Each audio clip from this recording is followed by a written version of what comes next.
Olá, bem-vindos ao Criarte. O meu nome é Sara, hoje é dia de atualização e hoje vamos ficar com o resultado da enquete aos membros do Clube Criarte. Hoje vamos falar da história da cor e vamos estudar o vermelho na arte.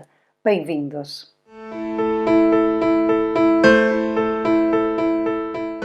Olá, bem-vindos ao Criarte. O meu nome é Sara, hoje é dia de atualização no nosso canal e hoje vamos ficar com mais uma atualização da história da cor na arte. Eu vou deixar aqui na descrição deste vídeo e também vou deixar algures aqui no nosso ecrã o link para uma playlist que tem vários vídeos que falam da cor na história da arte. Nós já falámos acerca da história do dourado, falámos acerca da história do azul e também falámos acerca da história do branco. E hoje é dia de estudar o vermelho.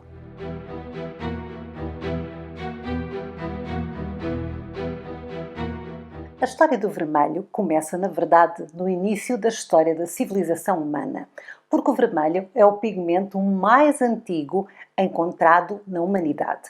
Ou seja, muito antes de haver a escrita, já existia a arte e ela expressava-se muito através do vermelho. Vou-vos então contar uma história. A nossa história começa a 12 de setembro de 1940, nos arredores de França. 4 jovens, adolescentes, amigos e um cão de um deles resolveram ir brincar às escondidas nos arredores da sua pequena aldeia. Estavam ali no meio dos campos a brincar com o cão, a brincar às escondidas e de repente o cão desaparece, mete-se por uma fenda entre umas pedras muito altas e desaparece. Imaginem o desespero destes jovens. O que é que acontece? Eles tentam ir atrás do cão, esgueiram-se por aquela entrada na gruta, descobrem que depois é uma gruta, e lá dentro dá-se então a descoberta de um dos maiores tesouros da humanidade. Estou-vos a falar da Gruta de Lascaux. Aqui, os 4 jovens amigos e o cão brincalhão fazem esta incrível descoberta. Pinturas belíssimas sobre as paredes rochosas. Claro que depois desta descoberta os rapazes contaram a toda a gente o que tinha acontecido e muito pouco tempo depois, cerca de 4 dias, um grande arqueólogo chega então a Lascaux. O Sr. Henri Breuil era especialista em pré-história e este datou e certificou as pinturas entre 15 a 17 mil anos atrás. Estamos a ver as representações variadas, mas temos aqui um grande destaque para os animais. Ao todo, são cerca de 600 animais e símbolos pintados e desenhados. Tinha sido então descoberta a Capela Sistina da arte pré-histórica. E agora chegaram os cientistas e chegaram os historiadores e chegaram os artistas para avaliar. Nunca antes se tinha encontrado arte rupestre tão bem preservada. As cores que aqui vemos são vivas e são brilhantes. Porque é verdade que, apesar desta não ser o único exemplo que existe da arte de pintura rupestre, é realmente a mais bem conservada. E estes pigmentos que vocês estão aqui a ver saltam aos nossos olhos. Na verdade, estes pigmentos eram uma mistura de gordura animal com pigmentos que eram retirados do solo barrento e também dos vegetais, portanto das flores. Eram misturados então com gordura animal e eram depois aplicados na parede. E na pintura rupestre são sempre usadas estas cores que nós estamos a ver, são 4. O amarelo, o preto, o branco e, claro, o vermelho. E o vermelho, descoberto aqui em Lascaux, é perfeito. E isto mostra-nos a importância desta cor na arte pré-histórica, porque não é só em Lascaux que ela aparece na Cova de las Manos, ela aparece em vários exemplos da arte rupestre, mas não só na arte, também nos ritos funerários dos povos da antiguidade aparece o vermelho. O vermelho era a cor do sangue, reportava-se à vida, portanto era uma cor que era símbolo da vida, símbolo da terra em si. E era um pigmento extremamente popular no início da história da arte. Muitas vezes, o uso de vermelho nos corpos simbolizava o sangue e era uma oferta aos deuses. Ou seja, já havia aqui uma ligação entre o vermelho e a divindade, muito antes daquilo que nós conhecemos, que é a sociedade das igrejas mais organizadas de hoje em dia, não é verdade? E este vermelho, especialmente o do período neolítico, era extraído de um vegetal muito comum na zona do Mediterrâneo, portanto, era feito com a gordura do animal, muitas vezes com carvão queimado e depois então com esta vegetação muito típica aqui da zona do Mediterrâneo. A este vermelho dava-se o nome de escarlate. E começámos o nosso vídeo com Lascaux, com arte que esteve enterrada, que durante muito tempo não se podia ver. Agora também já não se pode, porque entretanto a gruta está fechada. Isto porque depois desta magnífica descoberta, isto estava tão bem preservado que todos os amantes da arte, os historiadores, os antropólogos, foram para ali estudar e também muitos artistas foram para ali. O que aconteceu foi que, devido à respiração humana e ao facto de estar aberto, de entrarem insetos e pessoas, a gruta começou a degradar-se, a pintura começou-se a degradar. Então eles voltaram a fechar, toda a gruta está novamente fechada. O que eles fizeram foi à porta, fora da gruta, fizeram uma gruta falsa com a reprodução de todas as imagens. Portanto, pode-se ir ver. Mas pronto, falámos então de Lascaux, começámos o nosso vídeo com Lascaux e agora vamos falar de um outro sítio que também esteve com a arte enterrada. Portanto, a primeira parte do vídeo, do vermelho, está tudo enterrado. E agora vamos dar um saltinho ainda na Europa, mas vamos dar um saltinho à Itália. Vamos para perto de Nápoles e o ano é 1704. A um trabalhador local foi-lhe pedido que ele escavasse um buraco para fazer um poço para um mosteiro ali na região de Nápoles. E ele começou a escavar. Só que, em vez de encontrar água, o que ele na verdade encontrava era blocos de mármore, peças de barro e alguns materiais que pareciam preciosos. Então ele percebeu que estava ali num sítio arqueológico. E o que é que ele fez? Pediu ajuda e começou toda a população a escavar. E o que é que encontraram? Encontraram a cidade enterrada, soterrada de Herculaneum. Herculaneum era uma cidade portuária muito pequena que sofreu com o desastre do Vesúvio. Quando eles descobriram tudo aquilo, foram informar o príncipe que mandava na cidade, o príncipe de Portici. E este fechou a zona imediatamente para ninguém roubar aquelas riquezas. O príncipe achava que as riquezas que encontrassem seriam dele, portanto o seu poder ia ainda ser maior. Só que estas coisas não se conseguem esconder, não é verdade? Começaram a haver rumores que se tinha encontrado uma cidade cheia de coisas preciosas e eis que uma pessoa muito mais poderosa que este pequeno príncipe chega à cidade. Estou a falar deste senhor. Este é o rei de Nápoles, Carlos VII.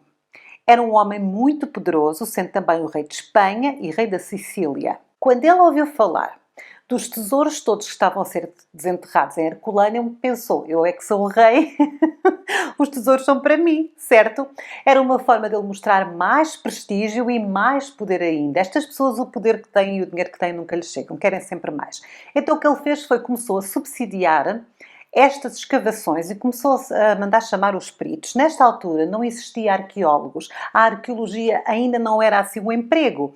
Então chegavam historiadores, mas cuja especialidade não era exatamente a arqueologia. E o que aconteceu foi que foram desenterrando Herculaneum e depois perceberam que ao lado da cidade de Herculaneum existia, também soterrada, uma cidade ainda maior. E vocês sabem do que é que eu estou a falar, não sabem? Pois é, descobriu-se Pompeia. Começou-se a escavar um material vulcânico e começou a vir à luz o que estava escondido. Uma cidade conservada e extremamente luxuosa. Pompeia estava conservada em cinza vulcânica após a erupção do Monte Vesúvios em 79 d.C. e revelou-se uma cidade vibrante. As escavações oficiais em Pompeia iniciaram-se em 1738, mas continuam a decorrer. Os arqueólogos continuam lá a preservar, a continuar a escavar e a explicar todas as descobertas. A cidade que se encontrou estava extremamente bem preservada. É quase uma cápsula do tempo. As pessoas, obviamente, faleceram, infelizmente, mas todos os seus bens materiais estavam lá debaixo das cinzas vulcânicas. Então, é uma ótima oportunidade para se perceber como é que estas pessoas viviam e também para perceber que tipo de arte é que eles faziam, é que eles apreciavam, como é que eles decoravam as suas casas. E quando olhamos para as ruínas, percebemos que os romanos apreciavam os pequenos prazeres da vida e também os grandes. E aqui encontramos este fresco com um extravagante e brilhante vermelho. Este é o fresco misterioso do século I de Pompeia. Aqui, o vermelho envolve uma divisão inteira de uma luxuosa vila em Pompeia. O vermelho era extremamente conhecido na sociedade romana. No entanto, normalmente era um vermelho com muito menos brilho, mais opaco. Este é um tipo de vermelho diferente. É assim, no início do vídeo expliquei que aquele vermelho que se usava na Gruta de Lascaux era conhecido como escarlate. Este aqui é outro pigmento, também é vermelho, mas é outro pigmento. Era um pigmento extremamente perigoso de se mexer, mas cujo resultado era lindo. É ou não é? Este é o vermelho cinábrio, também conhecido como vermelhão. Esta substância era extremamente cara e vinha das minas de Espanha. O seu elemento principal era o mercúrio, e o mercúrio é um material extremamente perigoso. Era transportado de Espanha para Roma e aí era tratado para se tornar um pigmento. Era purificado e moído até ficar então com este aspecto. O cinábrio era procurado para decorar as casas dos ricos patrícios romanos. E nós até temos a descrição de Vitrúvios, que era um arquiteto romano extremamente conhecido, e ele explica como se devia aplicar este vermelho, porque ele era tão caro e tão perigoso, mercúrio, não é verdade? Que eles não desperdiçavam, então tinham toda uma técnica que ensinavam para fazer as coisas como deve ser. O Vitrúvios descreve o processo de aplicar e polir as 7 camadas de gesso que criam a superfície perfeita para aplicar a pintura com pigmento. As primeiras camadas comprimem em sequência camadas finas de argamassa de areia. E as camadas mais à superfície são uma mistura de pó de alabastro e mármore. A cor só era aplicada na última camada da superfície pelo pintor numa técnica complexa e exata, em que o pigmento se funde com a superfície ainda úmida. Os materiais fundem-se quimicamente como um só quando estão secos. Quando a parede está seca, fica com uma aparência grosseira. É então necessário poli-la continuamente e cuidadosamente, até ficar com esta aparência que estamos a ver, que é uma aparência brilhante e lisa, quase como uma superfície espelhada. E atenção que este brilho é uma característica importante da composição desta cor.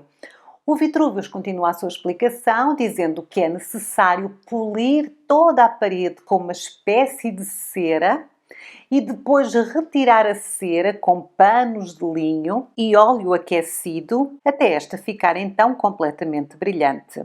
Uma das advertências mais interessantes de Vitrúvio é que ele diz que, depois de tudo isto estar completo, tem que ter muito cuidado com a cera, porque se a parede não tiver a cera completamente lisa e a cobrir toda a parte do desenho, o que acontece é que o vermelho começava a desaparecer, a perder a sua riqueza, a perder o brilho, quer com a luz do dia, quer com a luz da lua. Ou seja, tinha que estar tudo muito bem encerado, senão a cor desmaiava. E este vermelho era extraordinário exatamente por ser tão vibrante. Portanto, isto dava muito trabalho, tinha que ser mantido e por isso só as pessoas muito ricas é que tinham estes painéis em casa. Na verdade, este vermelho é aqui, na época romana, o símbolo da riqueza e do luxo. Os romanos mais conservadores chegam mesmo ao ponto de dizer que os novos ricos, aquelas pessoas que ganharam dinheiro há pouco tempo, que não vêm de famílias de patrícios, de famílias ricas, para mostrar o seu dinheiro novo, enchem a casa de vermelho e que aquilo era uma aberração, era extremamente berrante. Portanto, as pessoas quando queriam mostrar que eram ricas, que tinham bom gosto, que eram luxuosas, enchiam as paredes lá de casa de vermelho. Mas vamos continuar com a história do vermelho. Então tínhamos primeiro o vermelho enterrado nas grutas, depois tínhamos o vermelho soterrado por baixo das cinzas vulcânicas e agora vamos para um vermelho que é mais livre. Vamos dar um salto no tempo e vamos até ao início do Renascimento em Itália. Vamos a Siena e vamos falar do Renascimento Trecento. Nós temos vídeo aqui no Criarte acerca do Renascimento Trecento. Vou deixar o link aqui no ecrã e também linkado aqui por baixo da descrição do nosso vídeo a playlist da arte renascentista. Então, primeiro nós tínhamos um vermelho que estava ligado à natureza e que podia muitas vezes também simbolizar a vida. Depois tínhamos o vermelho, que era símbolo de luxo, de opulência e de pessoas ricas. E agora temos o Renascimento Trecento. E com o Renascimento Trecento, mais uma vez, as coisas mudam. Mudam porquê? Porque agora temos a alquimia e também temos o divino. Por um lado, temos o início da exploração desta nova ciência que é a alquimia. Por outro lado, temos o poder da Igreja a encomendar obras divinas e o vermelho vai estar no meio disto tudo. E para falar de tudo isto, vamos conhecer este senhor, Duccio di Bonicenha. O Duccio di Bonicenha era o maior pintor de Siena, é um dos grandes nomes do Renascimento Trecento e durante a sua vida ele era também o grande rival de Giotto. Giotto foi o primeiro vídeo aqui no nosso canal, também vou deixar linkado, e eles competiam imenso. Portanto, eles são ali do início do Renascimento Trecento. Na verdade, eles tinham muito em comum. Ambos foram alunos de Cimabue e ambos competiam nas encomendas e nos patronos. Ao contrário do Giotto, que era uma pessoa muito bem comportada, o senhor Duccio di Bonicenha não era um maroto. Vocês sabem que há alguma dificuldade em falar acerca destes nomes do início da história da arte, não é verdade? Ainda não havia muitos registros escritos acerca da vida das pessoas.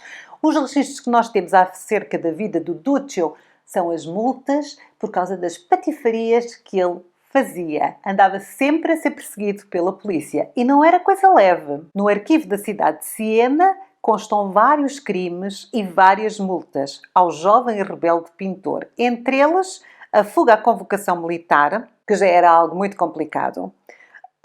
O facto de ele nunca aparecer nas reuniões do Conselho, portanto, a cidade de Siena era uma espécie de democracia em que todos os bairros elegiam pessoas e esse Conselho dessas pessoas então é que fazia as leis da cidade, portanto, ele nunca lá aparecia. E isso era uma obrigação que ele tinha e ele não a cumpria de maneira nenhuma. Ele também recusou a jurar fidelidade ao Podesta. O Podesta é um título nobre cuja pessoa que tem este título é uma espécie de magistrado, portanto havia sempre um magistrado. Já estamos a perceber que ele não gostava muito da autoridade. Portanto, ele não jurou a sua fidelidade ao mais alto magistrado da cidade, para além de não ir aos conselhos e de fugir, não queria andar nas guerras. Assim vamos percebendo que ele queria ser livre. Mas a mais grave de todas as acusações é também a última, que diz que ele tem que pagar uma multa por ser praticante de feitiçaria. Atenção, nós estamos no Renascimento Trecento, entre 1200 e 1300 depois de Cristo. Ser acusado de feitiçaria nesta época não era assim muito bom para a saúde de ninguém. A sorte dele é que Siena foi sempre uma cidade que colocou o bem cívico acima da igreja. Siena tem várias torres, sendo que a torre mais alta é a do Palácio Comunale, portanto o Palácio Cívico é mais alto que o Palácio de Deus. Portanto a torre da igreja é mais baixa, porque a cidade não submete a ninguém, nem sequer à igreja. Mas porquê é que o Duccio foi acusado de feitiçaria? Sabem porquê? Porque ele era um amante da ciência. Apesar de ser claramente um opositor ao poder, o Duccio também era muito conhecido como um grande artista. E apesar de todos estes problemas que ele arranjava e todas estas multas, nunca lhe faltaram patronos, nunca lhe faltaram encomendas, também não lhe faltaram encomendas para a igreja. A obra que nós vamos ver a seguir é uma obra que redefine o vermelho na história da arte. O vermelho deixa de ser a cor do luxo e passa a ser a cor divina, pelas mãos deste rebelde do Trecento.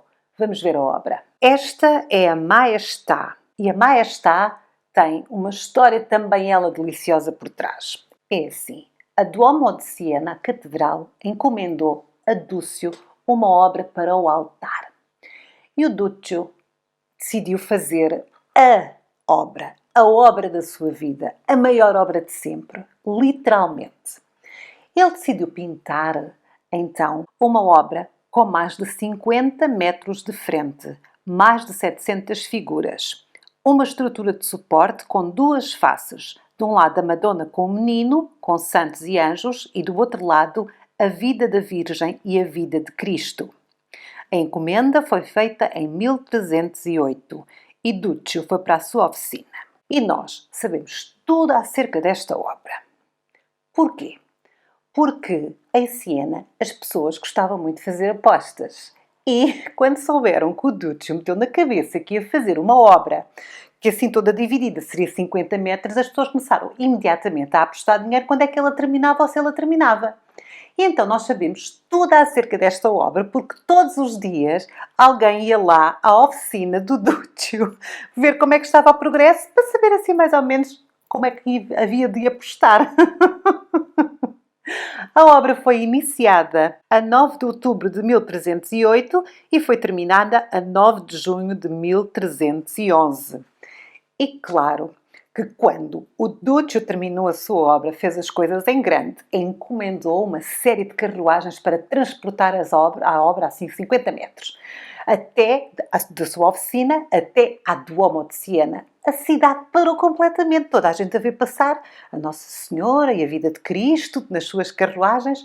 A obra entrou triunfalmente na Duomo e depois foi colocada no altar, onde foi consagrada uma missa e ficou lá durante muito, muito tempo, até ter sido retirada. Foi retirada, ainda está dentro da Duomo de Siena, só que não está no altar. Está ao lado no Museu della Opera del Duomo, que é o museu onde estão as obras que foram retiradas e estão ali. Está numa sala escura, com condições de temporização e de temperatura especiais para não se degradar. É uma obra extremamente valiosa. Infelizmente, a obra não está completa. Nós temos a estrutura da obra, vou colocar aqui a imagem, portanto, faz a leitura da obra da parte da frente e da parte de trás. Ela tinha 50 metros porque é desmontada, não é? Pronto. Algumas partes desta obra foram roubadas durante a Segunda Guerra Mundial pelo exército nazi. As obras foram recuperadas, mas estão espalhadas por vários museus do mundo todo e, apesar da Catedral de Siena pedir encarecidamente às pessoas para devolverem, para que a obra fique completa novamente, nenhum painel foi até hoje devolvido. É uma tristeza, é revoltante, os painéis estão lá vazios. Então, aqui temos nós a obra Maestà. E se olharmos com muita atenção, percebemos que o Duccio usou aqui o vermelho intenso. Aqui Cristo veste a cor vermelha. Aqui o vermelho é o símbolo da criação e do divino. O vermelho faz a ligação com a divindade. E o vermelho que Duccio aqui usa não é um vermelho qualquer. É um vermelho especial que era obtido através da alquimia. A alquimia era uma protociência química que estudava os processos de extração, de destilação e de transformação dos materiais. Os alquimistas conduziam experiências com fontes de calor e vários materiais. O seu objetivo era pegar num material que não era nobre e transformá-lo num material nobre, por exemplo, transformar a pedra em ouro e por aí vai. Ao longo de todas estas experiências, acabaram também por conhecer formas de fazer pigmentos mais intensos, que é o caso deste vermelho. Neste caso, este vermelho que nós estamos a ver é a união de dois materiais, o enxofre e o mercúrio. Estes dois materiais também tinham, dentro da própria alquimia, uma simbologia da criação. Porquê? Porque de um lado nós temos o enxofre, que é o símbolo do sêmen, e do outro lado temos o mercúrio, que era o símbolo do sangue menstrual. Assim, era uma simbologia da criação. E foi exatamente esta cor que simbolizava a criação que o Duccio escolheu para fazer então esta fabulosa e incrível Maestà. Já temos então, na história da arte, o nosso vermelho associado à divindade.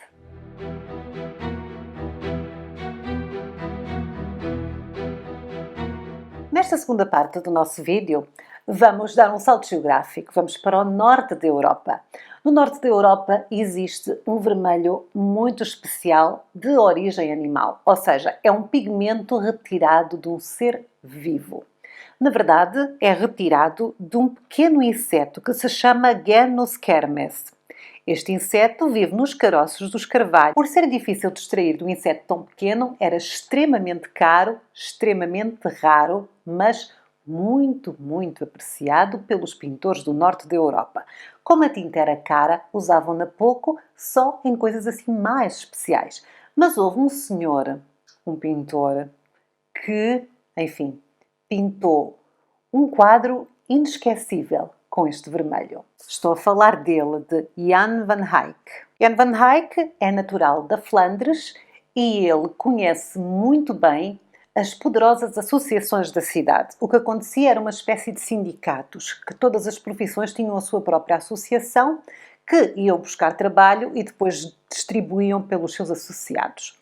Uma das mais poderosas de toda era a dos tintureiros. Cada tintureiro tinha uma licença específica para produzir apenas uma cor.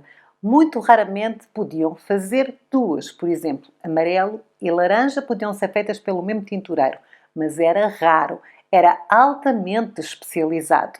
E claro que o topo dos tintureiros eram aqueles que produziam a tinta vermelha. Quem regulava o tipo de cor que se podia fazer era a Igreja. E quem fazia cores que não estavam no regulamento eram punidos. O vermelho era considerado a mais exclusiva cor e era, claro, muito cara e usada para elementos de destaque.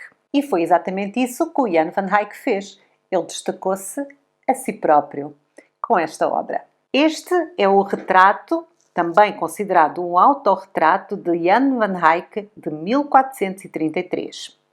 Aqui vemos um homem, possivelmente o próprio pintor, a retratar-se a olhar para nós. Na sua cabeça tem um pano enrolado, uma espécie de turbante, e esta cor é o vermelho carmesim, que é o vermelho obtido através do inseto Genus kermes, o vermelho mais caro e mais difícil de produzir. Nesta obra, o Van Eyck expressa as profundidades translúcidas do vermelho, que é suave, que é fino, que tem zonas de claridade e de luz, um belo carmesim, mas também zonas de sombra, e ele aqui opta pelo vermelhão. O pigmento é aqui misturado com óleo, e esta é a primeira vez que vemos o vermelho numa pintura a óleo.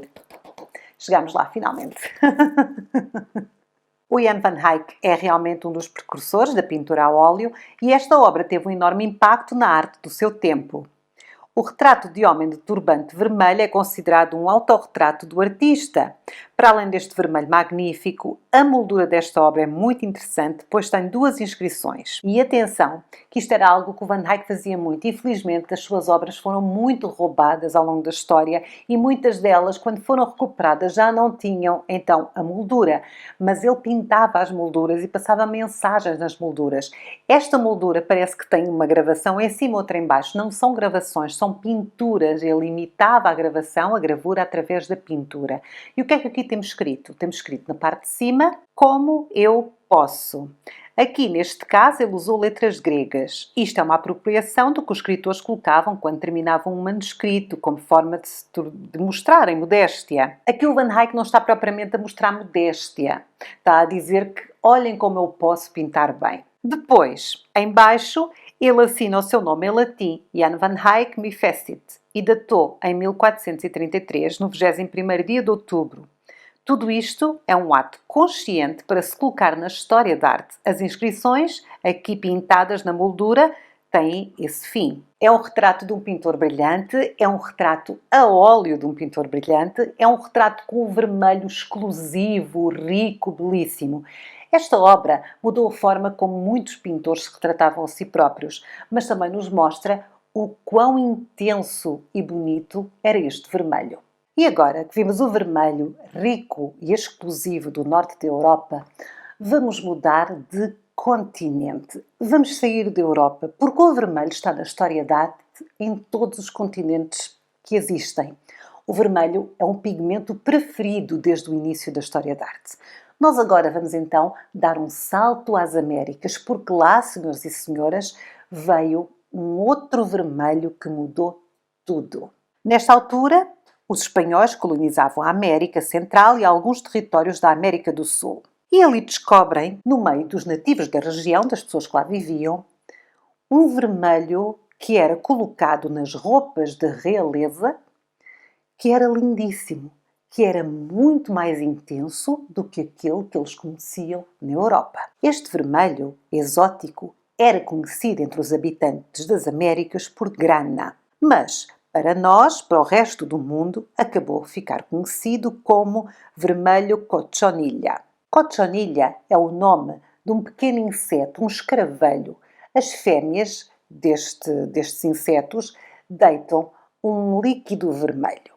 Então, o que os povos das Américas faziam era secavam a fêmea, portanto, matavam, secavam e depois comprimiam para ter este líquido. O inseto é extremamente pequeno, portanto, era necessário uma grande quantidade dos insetos para fazer um pouquinho de vermelho.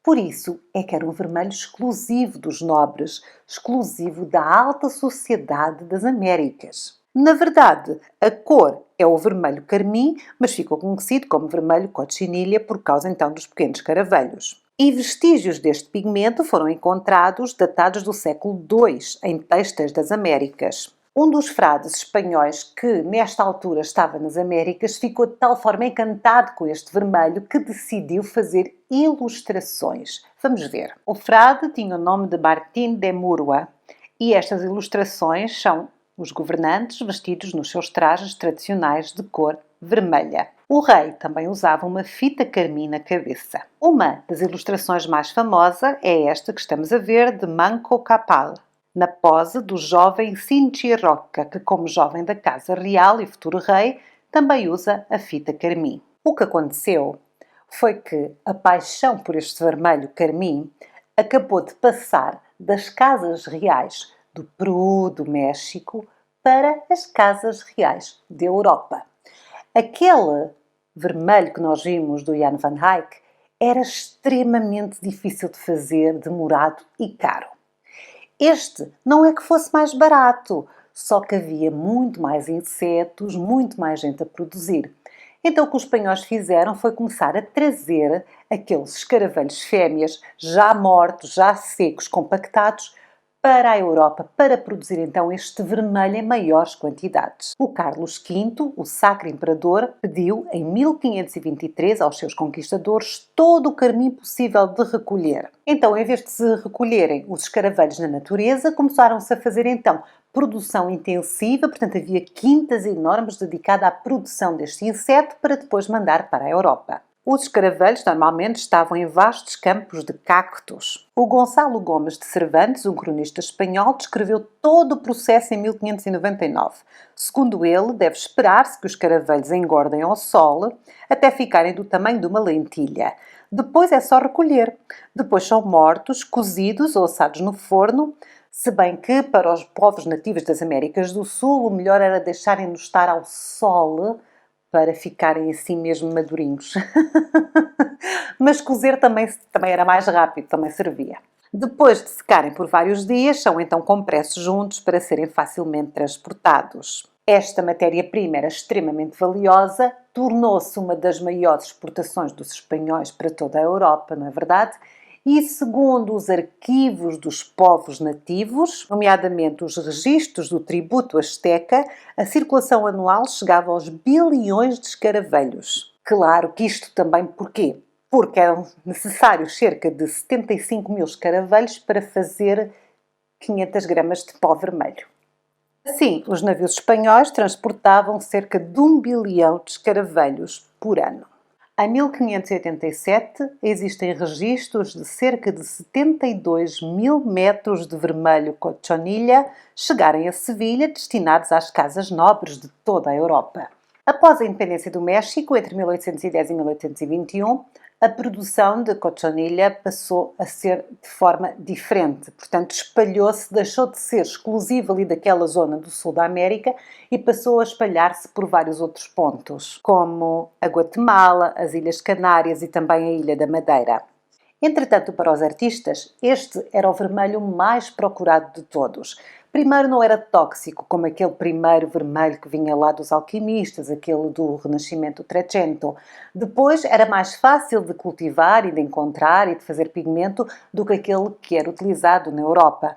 Portanto, este acabou por ser o vermelho preferido e entrou assim de todas as formas, em todos os tipos de arte. De todas as riquezas das Américas, este vermelho era a mais bonita. Com uma tão grande exportação de vermelho e esta acessibilidade de todos os pintores usarem o vermelho, acabou por se espalhar esta cor por todas as culturas, um pouco por todo o lado. Vocês sabem que cada país tem as suas próprias culturas e mesmo que estejam a viver o mesmo movimento artístico, em determinado momento do tempo, imprimem a sua cultura própria à arte. E o vermelho Com o vermelho aconteceu isso e aconteceu também em termos de significado, porque esta cor é muito comum, mas o seu simbolismo vai mudando a cada cultura. Portanto, o que para o vermelho numa cultura pode significar destruição, morte, noutra cultura pode significar vida e divindade. É interessante porque não há uma evolução global, não há um só significado para esta cor, como nós vemos, por exemplo, no azul. Não. O vermelho, na verdade, era tão comum que acabou por adquirir características próprias conforme a cultura que a pintava. Um desses exemplos é este que estamos a ver, de Peter Paul Rubens. Aqui, o vermelho é o símbolo da caridade. Esta obra chama-se Caritas Romana. E aqui temos Pero, que é uma jovem que ajuda o seu pai encarcerado a alimentá-lo, em segredo, para este não morrer de fome. Este era um tema, na verdade, muito recorrente na pintura barroca. E o que o Rubens faz aqui é o contraste deste vermelho luminoso do vestido da jovem com a pele dobrada e velha do pai. Portanto, aqui neste exemplo concreto, o vermelho é o símbolo da caridade. Não tem nada de luxúria, não tem nada de divino, não tem nada de riqueza. Aqui é o símbolo da caridade. O Rubens usa muito esta temática, é uma temática muito barroca. O barroco usa muito o vermelho pela sua qualidade estética de chamar a atenção, direcionar o olho, também pela sua qualidade de luz, não é verdade? E também porque o vermelho é muitas vezes associado ao divino e à caridade, aqui no barroco. O vermelho é uma cor vibrante, é uma cor intensa, chama a atenção do espectador e o seu significado simbólico vai variando dependendo do contexto. E as coisas vão evoluindo e no final do século XVI já era rara aquela pessoa da realeza que vestia vermelho. O vermelho deixou de simbolizar a realeza. Mas quem nunca deixou de usar o vermelho foram os membros do clero. Alguns cardeais e o Papa destacavam-se por usar vermelho. Esta era uma expressão teológica, onde o vermelho continua associado à divindade e ao luxo. Porque, atenção, apesar de ser muito mais comum, o pigmento vermelho continua a ser caro, continua a ser extraído, continua a vir das Américas, não é verdade?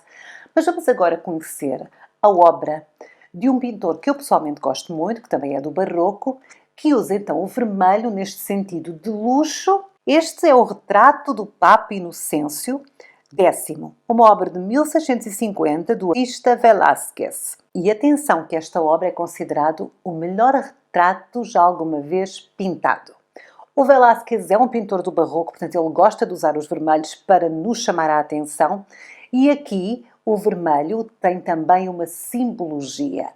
Porquê? Porque é que os cardeais continuavam a usar o vermelho quando a realeza já não o fazia?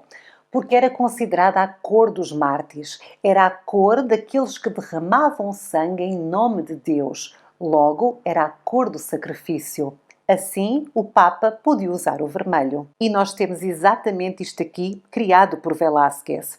O Inocêncio X, o Papa, está de vermelho, a cor dos mártires. Inocêncio X foi Papa por volta dos seus 70 anos de idade, ficou muito conhecido por ser extremamente diplomata e também por ser um grande patrono das artes. Ele gostava da arte e reformulou muitas obras. Então, ele convidou o Velázquez para o pintar. O Velázquez era o maior pintor espanhol, foi até Roma e em Roma eles conheceram-se e o Papa pediu então ao Velázquez para o pintar. A obra é penetrante e é real e inspirou profundamente os artistas.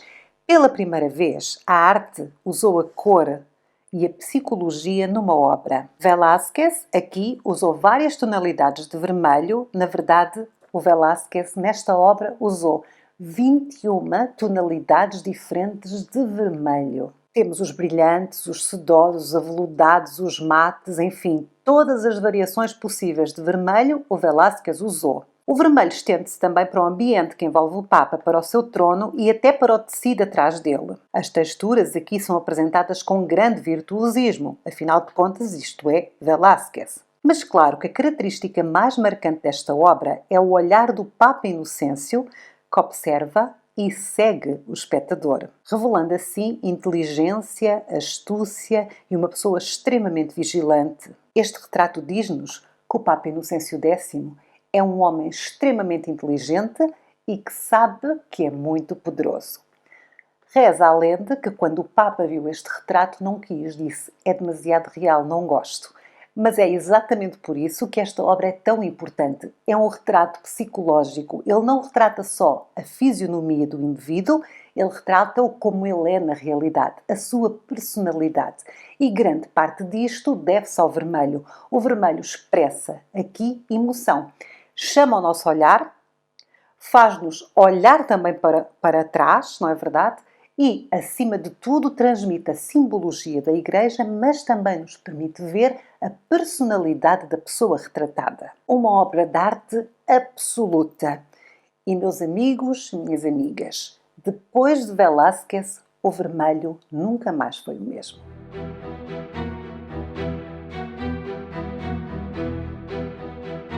Depois de vermos o melhor retrato de sempre, parece incrível que eu ainda tenho mais 2 partes para este vídeo, mas é verdade.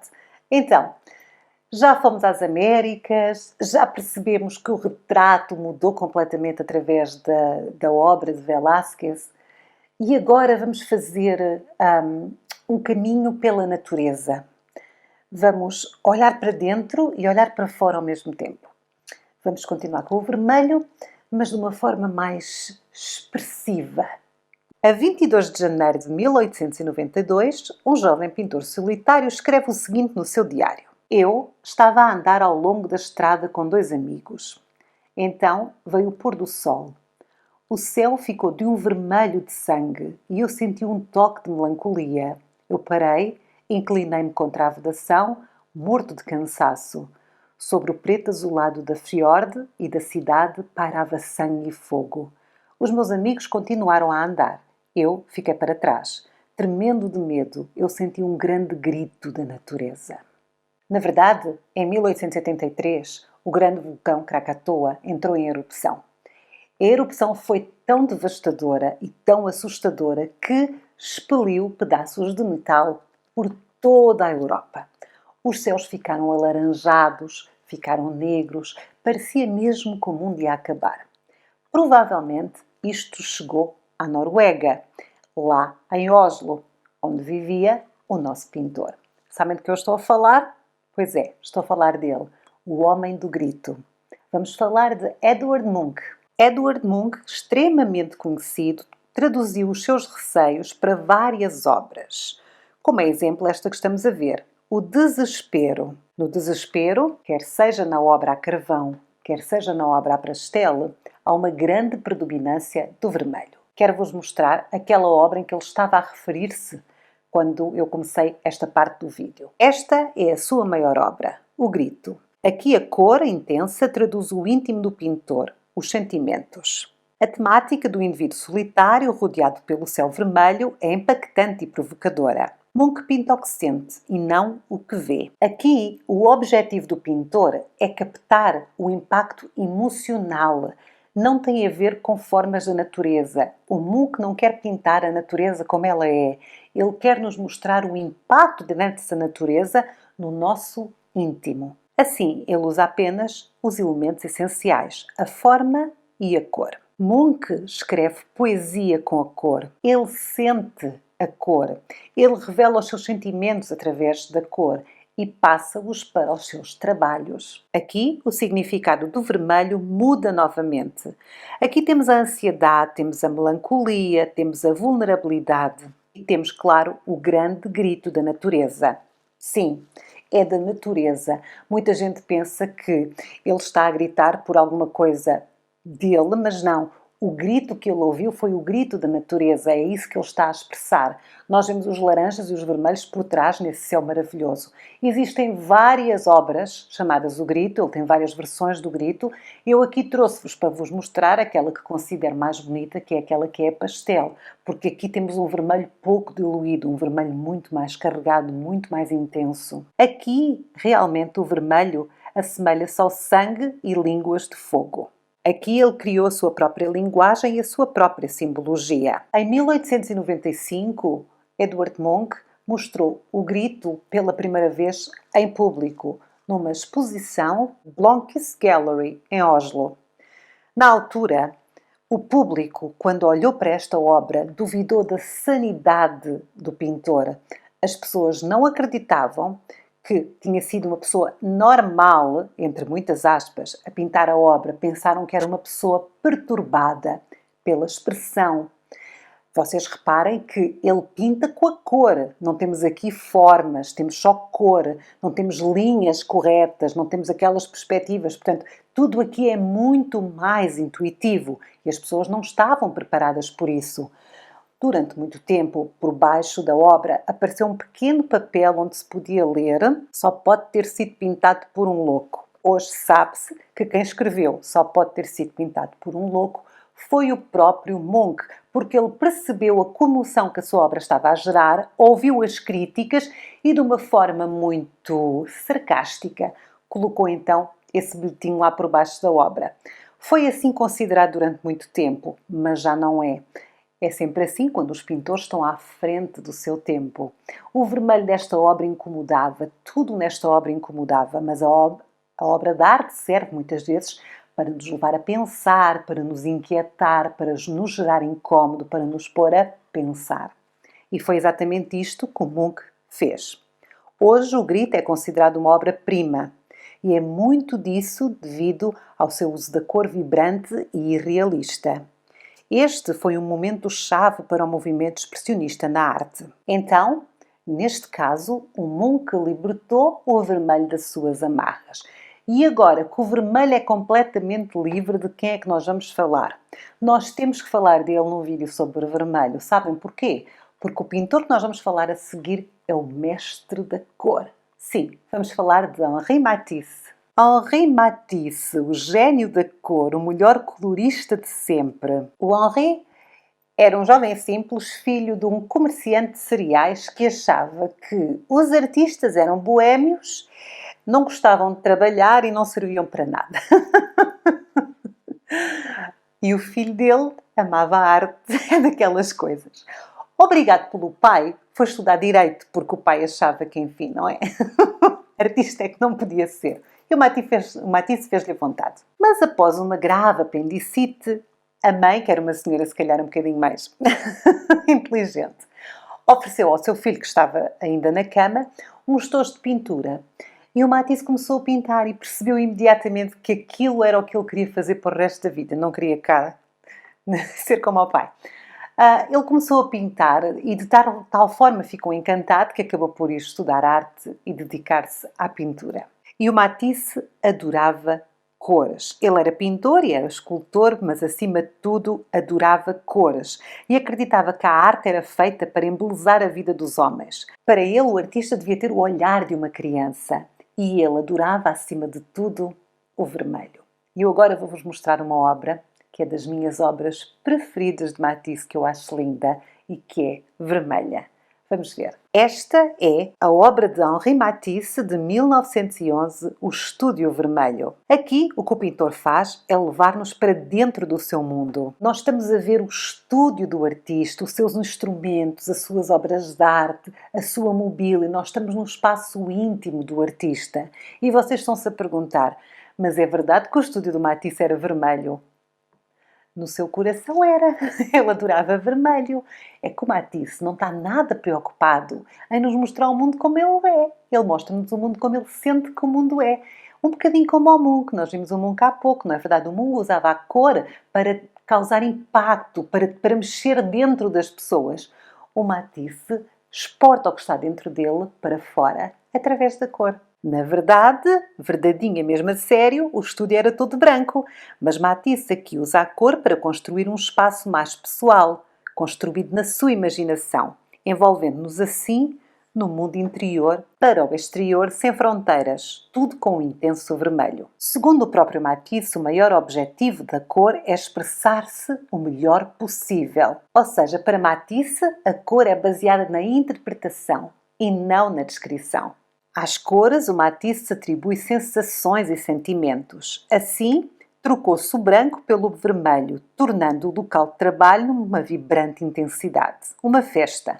O vermelho de Matisse é forte o suficiente para resistir à ilusão do espaço. O vermelho transforma-se nas paredes, nos móveis e no espaço em si. A cor é tudo.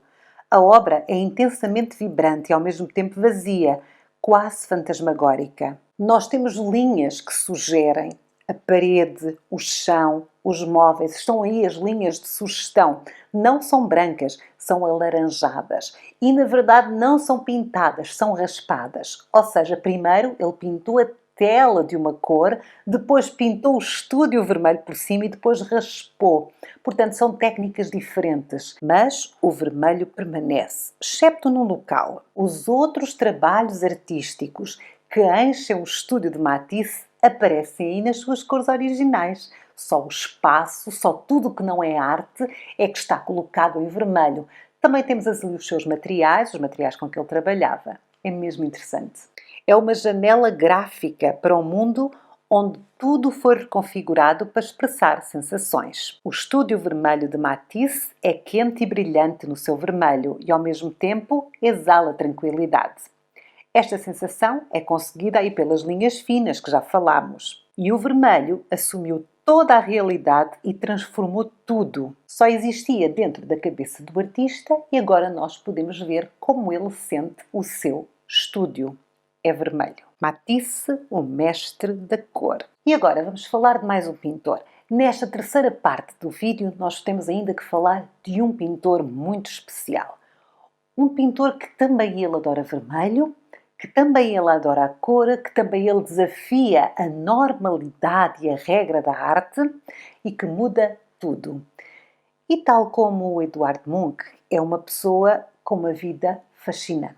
Na verdade, ele nasceu na Holanda e era filho de um pastor extremamente religioso. Ele foi criado nos campos, com os pais, uma família extremamente religiosa que lhe ensinou que tudo o que tinha a ver com arte era pecado. Aliás, quase tudo era pecado para esta família. Eles eram educados para ser extremamente rigorosos, por seguir as pegadas dos pais, portanto, no entanto, como sempre, o jovem rebelou-se. Peter Cornelius Mondrian, mais conhecido por Piet Mondrian. Este queria, acima de tudo, fugir. Com aquelas regras todas da família dele, a única coisa que ele queria em jovem era fugir dali, pirar-se. E ele convenceu o pai a deixá-lo ir estudar para ser professor. E o pai achou que sim, que era uma boa profissão, e ele, claro, que queria pintar. Então o que ele fez foi tirou o curso de professor e ao mesmo tempo foi aprender a pintar. Nos seus estudos, o Mondrian conheceu a teosofia, que é uma doutrina que pregava o trilhar de um caminho evolutivo pessoal. E para Mondrian isto fazia sentido na sua vida, porque a arte fazia parte do seu crescimento pessoal. Então ele dedicou-se à arte sem medos e ele era uma pessoa que encarava a arte de uma forma muito espiritual e muito filosófica. Ele acabou por passar por diversos momentos e buscou diversos estilos, até que a partir de 1917 acabou por desenvolver a sua grande obra neoplástica. Mondrian desenvolveu um vocabulário estético redutivo e o seu trabalho é um olhar para a utopia e para o equilíbrio. Ele quer dissolver a vida real. E esta sua visão está bem forte nesta obra que estamos a ver, que é a composição com vermelho, azul e amarelo de 1930. Aqui Mondrian procura a harmonia perfeita entre a estética e o social. Na sua obra, o artista equilibra a tensão entre forças opostas. Esta ideia de equilíbrio permite ao pintor apresentar vários elementos que se integram num todo. Neste seu trabalho, nós vemos o vermelho, que é a cor predominante, que, no entanto, só funciona em relação com as outras cores. E existem, então, forças opostas, mas também existe equilíbrio. Para Mondrian, o papel de uma obra de arte deve ser uma expressão universal e o seu objetivo é ser uma expressão universal concreta. Assim, copiar formas da natureza não é nunca o objetivo da arte. O objetivo da arte, para Mondrian, é usar a cor como expressão, em particular o vermelho, o azul e o amarelo. Para Mondrian, o vermelho é a cor mais pura, mais real e menos subjetiva. A sua obra, composição com vermelho, azul e amarelo, é a convenção artística nascida da premissa que todas as outras cores estão aqui contidas. Esta é a obra que Mondrian define como a mais pura e a mais concreta expressão artística. Então, com Mondrian, chegamos ao final da terceira parte do nosso vídeo.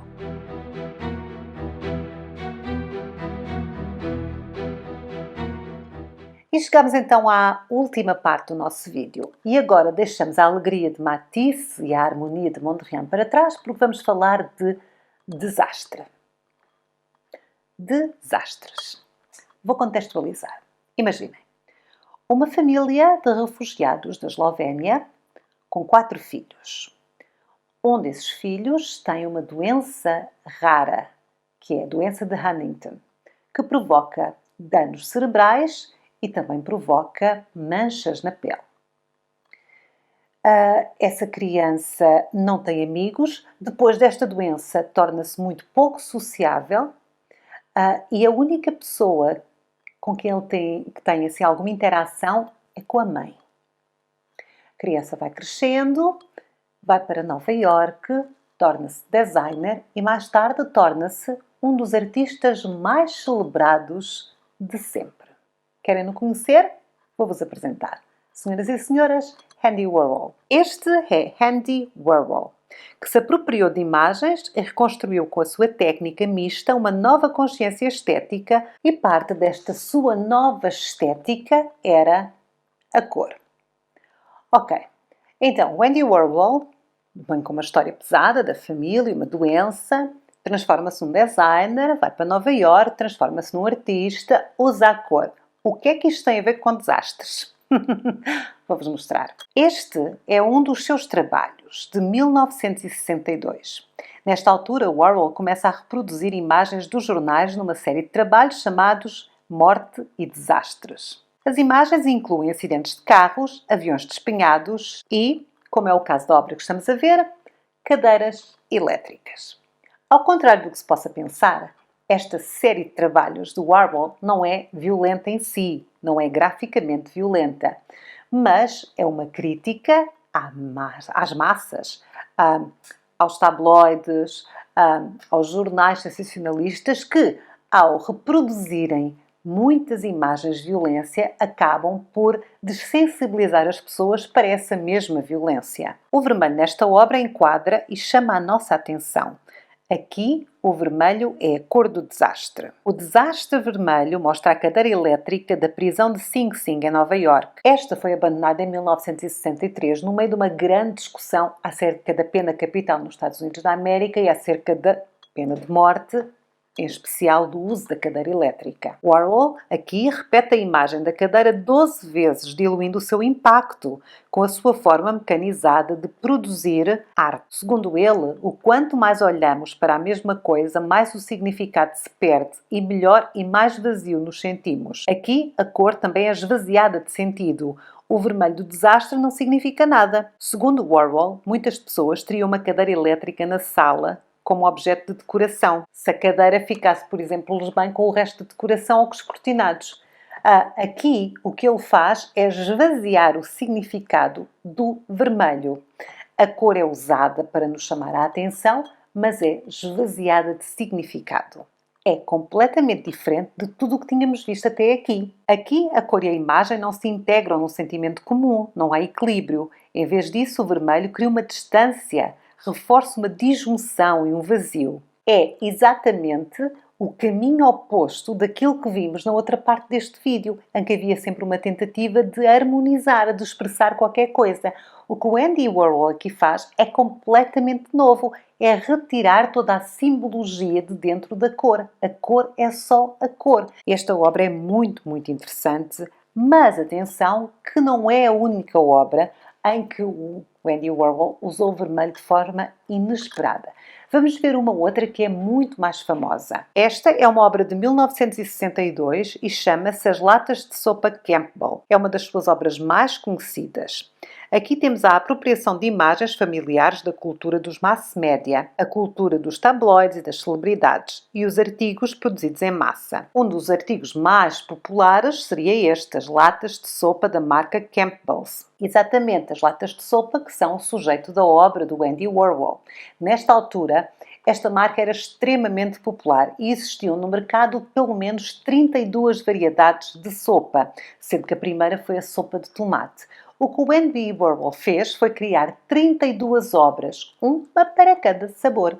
E depois, para dispor as suas obras, a exposição, elas eram colocadas em prateleiras como realmente se latas de sopa se tratassem, ou de qualquer outro artigo vendido em massa. Aqui o Warhol trabalha com o vermelho do rótulo das latas, o vermelho sobre o branco.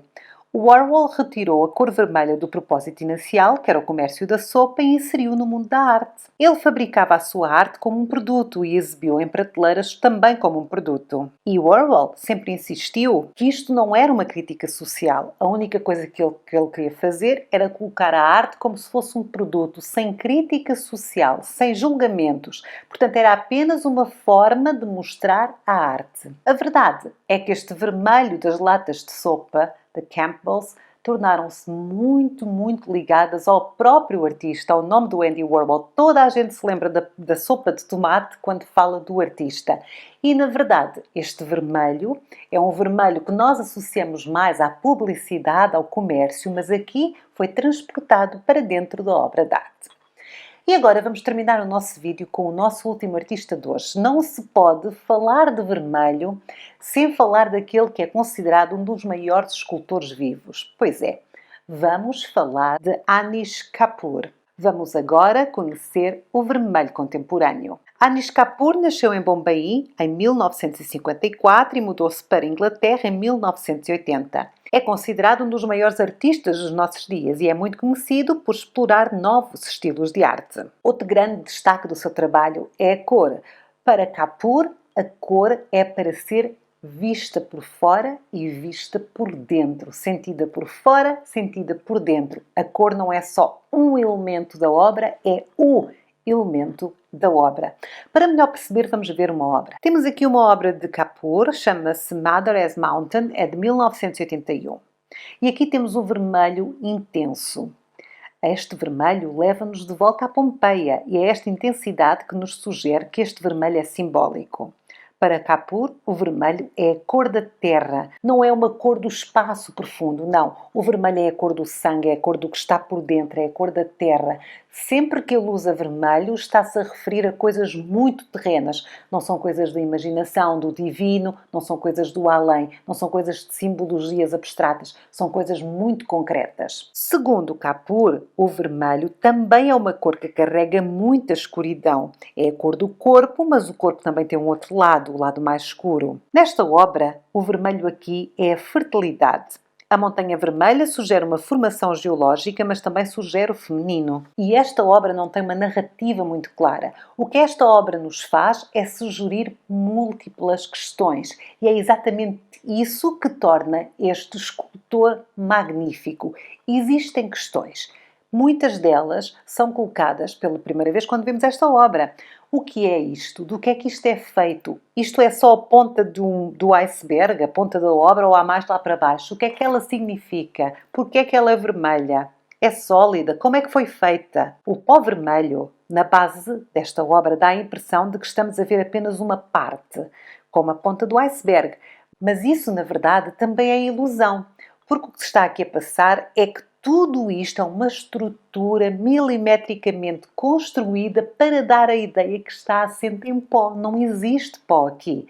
Tudo isto foi construído por uma equipa de engenheiros que ajudaram o artista para que parecesse assim, para nos solicitar mais e mais questões. Na estrutura foram aplicadas camadas de pigmento de forma metódica e precisa para dar a ilusão de acaso. A obra tem uma beleza ritual que combina na perfeição com o vermelho intenso de Kapoor, retirado dos rituais hindus e também das tradições europeias. Este é o vermelho do Festival da Primavera de Holi, na Índia. É um festival de cor exuberante que celebra a chegada da primavera. Nesta festa são atiradas à multidão pós de pigmento colorido. Aqui, Kapoor, com o seu vermelho, remete para esta tradição e muito mais. Kapoor e o seu vermelho falam de forma não verbal acerca da função e da simbologia da cor. Um artista que usa o vermelho, que usa a cor, não para nos dar sugestões de simbologia e respostas e sentimentos e coisas que estão a acontecer, mas para nos fazer refletir acerca da ilusão e para nos fazer questionar. Esta não é a sua única obra assim. Ele tem uma grande relação com o vermelho e vamos ver outra que também é muito interessante. Svayambha, mais uma obra de Kapoor. Aqui ele estende a ideia do processo de construção da obra para o terreno da ilusão, ainda mais que em Mother Mountain. Svayambha esconde o processo, quase como se a sua execução fosse espontânea. Temos aqui a ideia que o artista não está a produzir a obra, que ela se está a produzir sozinha.